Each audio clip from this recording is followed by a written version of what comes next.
آج ہم لوگ پڑھیں گے یوں ہی پیاری چڑیوں ابھی اور گاؤ۔ یہ نظم ہے جوش ملیح آبادی کی۔ سبق نمبر 14، جماعت چہارم،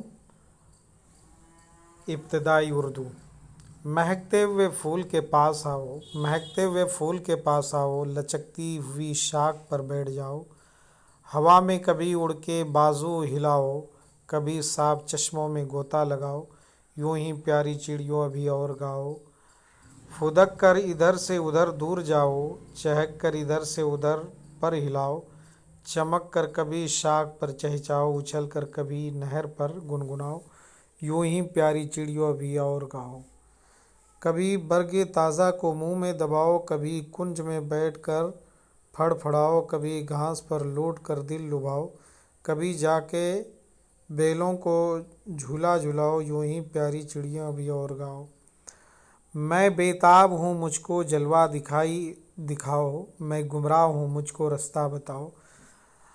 نہ جھجکو نہ سہمو نہ کچھ خوف کھاؤ، میرے پاس آؤ میرے پاس آؤ۔ یوں ہی پیاری چڑیوں ابھی اور گاؤ۔ یہ ہیں پیاری چڑیاں،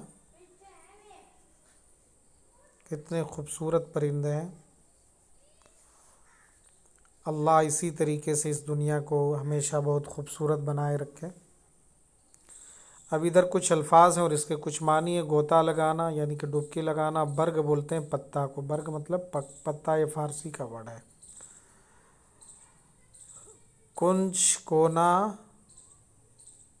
گوشہ، یہ بھی فارسی ورڈ ہے۔ دل لبھانا، یہ ایک محاورہ، دل کو کھینچنا۔ بیتاب یعنی کہ بے چین، کمزور۔ جلوہ یعنی منظر۔ گمراہ، راہ سے بھٹکا ہوا۔ جھجکنا، ڈر جانا، رک جانا۔ سہمنا، یہ ڈر، خوف کھانا۔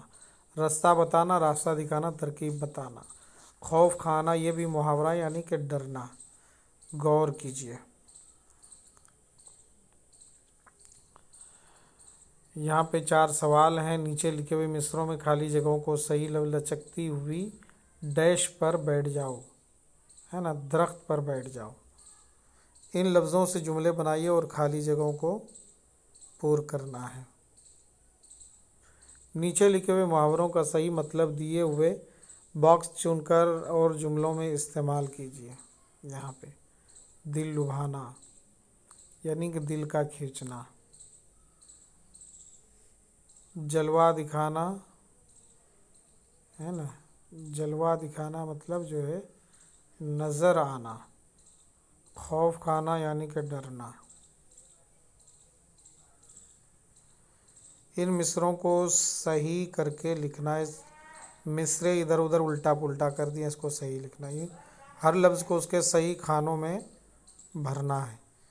مذکر مؤنث کو یہاں پہ یہ اس میں سے جو مؤنث ہے وہ بھرنا ہے اور ان میں سے جو مذکر ہے یہاں پہ بھرنا ہے۔